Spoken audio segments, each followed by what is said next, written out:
想未来更快乐、更成功，我们要包容以及接纳人是不一样的。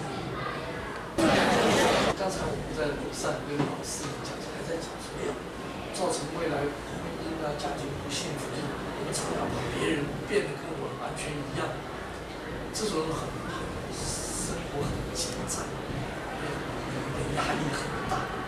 压力我们会包容别人。刚才这个故事，我如果继续听的分享的话，还会有不同的想法。像他会相信这个是两个人之间互动的一次安排，一次缘分。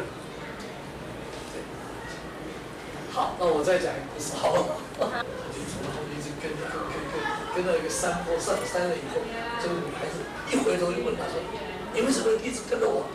这个男孩子说：“我告诉你，因为你是我所见过的最美的女孩。”这个女孩子就笑了，她说：“哪里？哇，我姐姐长得比我还要漂亮，她就在你后面。”这个男孩子一回头，马上就追了，看到好像有人影，就追，根本没有人。哇，他又跑回去。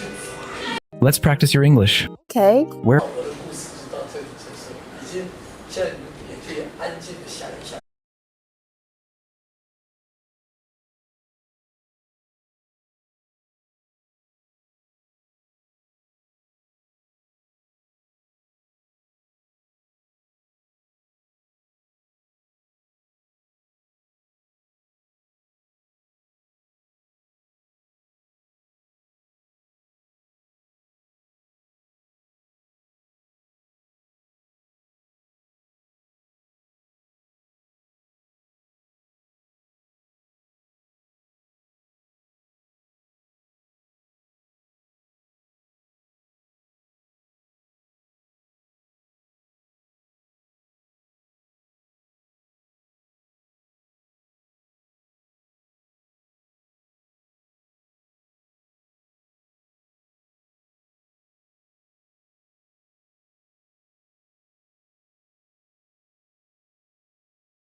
想一想，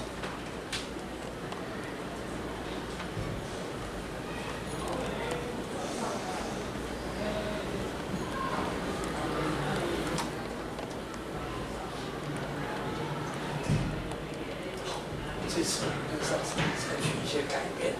等一下，我们请大家都起立，起立以后，第一排的向后走，第三排向右走。你们那边可能要。有一个是在，就是我们有一位伙伴，跟他分享你对这个故事的感想。每个人最多只有1分钟，1分钟我们会告诉你时间到，你就要停了，要换对方来跟你分享他对这个故事的感想。好，现在请大家都起立，请你们第一排向后走，第三排向后。对，你们两个。好，第一位，请开始。